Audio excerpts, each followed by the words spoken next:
Muivah Sire Haiba Aranbani IM Enensen IM ki General Secretary Thungalem Muivah Sire Haina social media da bahir repo wafam amagi matangda Enensen IM ki maike diki lusing basi ki haksang da karisu akai belaite social media da bahir oiba paw adu Aranbani hairi Enensen IM na thadorak paserol amada lup asigi lusing ba TH Muivah ngarang mile oina luk thungba amadi dehydration tawbadagi referral hospital da pukhatuna hospitalized tawkiba lay adu lusing basi ki haksang da ka hena Soksin ba amadi mi painingai amata leite athuba matam da hospital dagi discharge tawragani miyamna viral oiriba paw adu da thajabigan wo hairi Kuki singna logi wangmada aronba lambi kaya semgalak libasi thingjingadabani usam amubi Hauzik thokli be irang asigi manung da Kuki singna logi wangmada aronba lambi kaya makhoi gi tongan maming thonsinduna semgalak libasi mari lene bo authority singna thuba da meeting sangduna thijin pamtoi aronba lambi semgal libasing asigi mayokta naga purup ki isil inaw sing yaning da phangdok tuna sangsil liba khongjang asi ekoi kuding magna sogot pamthogi haina advanced women society apunba maira paibi awang sengmai gi president usam amubi na phangdokre wafam asi awang sengmai kaujeng leimada leiba maira sangda pangthokiba luk asigi kuntraga mari suba mapokumon thorom da saru yara duna phangdokibani ngasigi mapokumon thorom adu apunba manipuri kan bai malu pamkil president laurembam nganbi all manipuri women society reformation and development samas nupi samas ki president thoksom ramni nongpok lengak apunba nupi lupki president yublembam mema all manipuri tammi singmi apunba lupki president yambem momon nongsup imphal palem ima apunba lup nimpal gi president thingbaijam ibeyama amadi apunba nupi lup anul gi president laurembam premana maru oiba mithung lensing oina saru yaki thawromga mari lenana usam amubina high advanced women society apunba maira paibi awang sekmai hairi balu pasi mamangai maike somda maira paibi haiba sining thina khangdana leiringai matam amada maika pasinjak na khunaya si manghalak patana tana mioi kaya sialak pade khul kaya punsin dana lu pasi semgalaki bani madigi matung tara pada arm forcing na lamda masada miot mini satara matam da soba thodang loduna lakpada na tana ngasi phawba hiram kaya da angam pa thodang loduna lagli ngasi maksulam da masada thogli berang asida thengna na saiteng phangba mafam ama oina irang horpo matam da mioi kaya safagada mafam singda thaidok tuna thambada soba thodang loki ngasi su khunai asigi thodok wathok kaya da thodang lori mahak hai hauzik thok liba lan asi loiba natri adu bo serak asida Kuki singna kanglon gi wangmada aron balambi kaya semgulak liba si condemn tawi mari leina basing na logi wangmada semgulak liba lambi sing khudak ta thingtin gadabani loina namasta se nari basing serak pi gadabani amarom da naga sing na hairi balambi sing asigi mayok ta yaning da phongdok tuna naga ta bam phom sing da Kuki sang ba thingbagi khongjang sangsiliba asta soi koi khuding na sogot phom thogi haiki mahak na makha ta raduna manipur da president rule makha ta na sangthaba yaning da thubu matam da miyam gi mihching na semba lengak lehin gadabani miyam gi mihching na su amma to oina wakhal sungsin na duna lengak thamna ho na gadabani mara leijada ba khulnga pa kaya fana ho na riba asi khudak te lepiu Kuki kulai paiba tawning ba tawbada yengduna leithek pogumna leiriba si tawbiganu haiki thoromgi manung sanalam da masigi CSO amadi imalup singi lusing ba kaya da osam ba kudol tamduna ikai khumna ba utki Mizoram da lupa crore sahum ka yangkai gi drug fare Mizoram lengak drug ki mayok ta sangsilak pa drive ki manung sana asobo mai pak pa amoy ngarang Mizoram gi CID special branch amasung special narcotic police station gi apun bakang bu amana lupa crore sahum ya yangkai gi rom gi mamal oy geda ba drug ka kona na miyoi ama fagat pangam kre hairi drug ka kona na fagat laba miyoi adudi bi lalzaula sahini puga manga aizol gi republic muwal bengdagi ni hairi mahak na drug sing adu tata Yoda registration number MZ1X5782 the drug sing adu hap tuna purakoda Mizoram CID amadi special narcotic police team aduna Zembok tagi selling satpagi lambi da phagat pungam kibani phagat laba drug sing adu di lupa crore sahum lomgi mamal oigeda ba crystal methamphetamine kg kunga gram sahum ga marini lupa lakh ni pu mapan henbagi mamal oigeda ba heroin kg amaga gram sadruka yangkai gani thini drug sing adu tongan ba packet sing daning thi yum dunu prokhibani ngarang packet ki lupa crore sahum yangkai rongi mamal oigeda ba drug asina handak Mizoram da drug packet ki basingi manung da paidi ki chawba drive amani hairi SC gi marak gi matik sawa mi ama commission ki chairperson hapu TYCM Manipur State Commission for Scheduled Tribe ki hauzik lady ba chairperson asi sahi ahungi matam loira bani ST marak gi matik sawa mi ama bu chairperson oina hamna Manipuri lengak na thabuk loput kadabani haina tribal youth council Manipuri TYCM na taksilagli TYCM na thadorak pasero lamada commission asigi ano ba chairperson kana na balengak no state asigi ST marak gi application tarak na public notice ama thu da thoka dabani amadi experience amadi tribal gi hak amadi affair munna khangba miibu political influence yautana khangadabani hairi constitution gi manungda tribal miyam gi hak safeguard amadi interest ngak nawa pandamda Manipur State Commission for Scheduled Tribe Act 2014 sahi asimaki March 15 dagi state asida satnaba hokibani commission asi scheme implementing agency amanate aduga political platform amasunate commission asi quasi judicial institution amani commission asi awa natarba mi amana wakalak powerol gi sumoto cognizance lawa ngamlibo authority amani commission asi gi chairman amasung members singi from asi elected post amanate department appointment tawani maram asina chairman amasung member khanbada matam super lanai interest amadi politicians singi khut changduna lagli asigum maram asina commission asi lingbadagi ngasi phaw matik sa mioi amatang chairman oidabana commission asi leibagi sabsabu han top tribal miyamna phangmang amdana lagli hairi serol asina makhata raduna Manipur State Commission for Scheduled Tribe Act 2024 gi section 32 gi matung ina commission asi gi chairperson asi ST maratagi tribal affairs special knowledge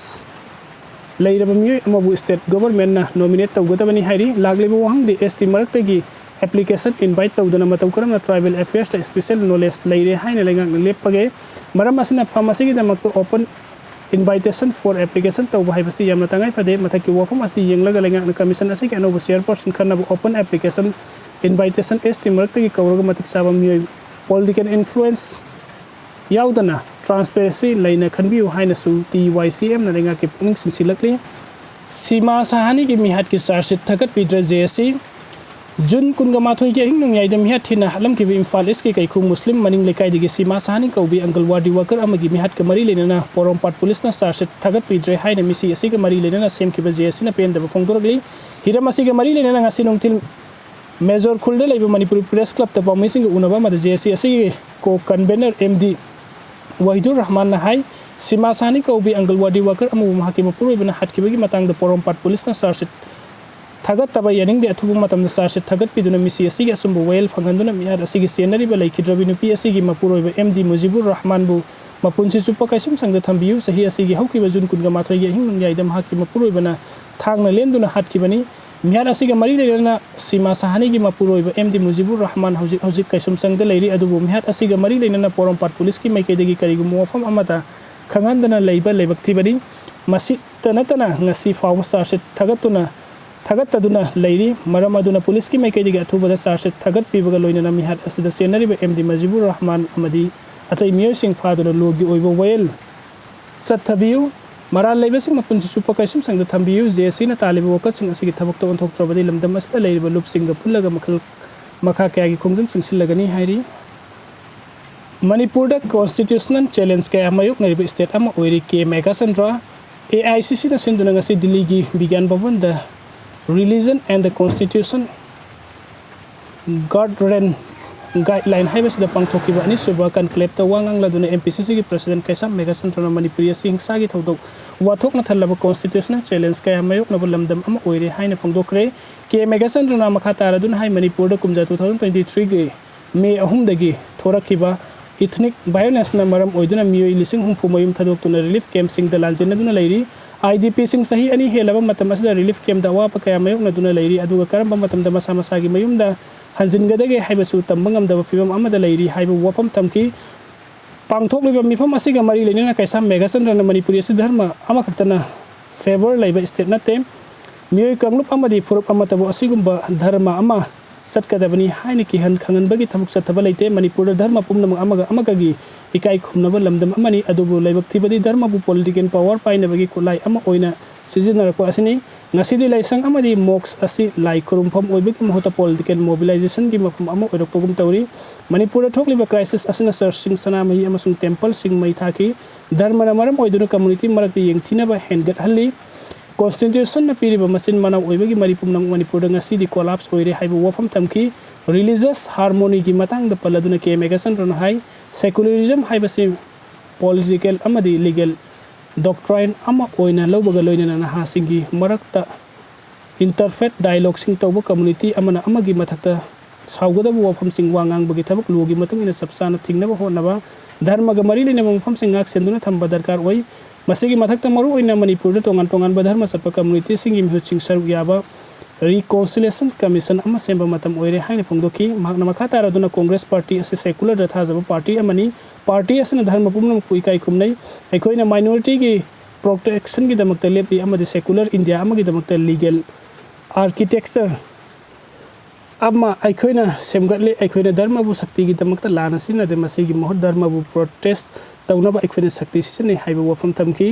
aroi bada aikoi pumna wana constitution bu ikai khumna si mandir masjid church amadi gurudwar purna laiminna ba india ama oina ba semsi dharma amaga yengthina bagi slogan launa bagi mahut apun bagi isai sakmina si haina su MPCC gi president kaisa megasandra na phongdoki ngasi pangthoki ba conclave adu da conclave asigi chairperson Abhishek Mamanus Singhapi Congress ki chief minister Singh Hanagi chief minister Singh PCC ki president Singh INC ki senior Lusingba Singh party asi Department of Law Human Rights and RTI member Singh Saruyaki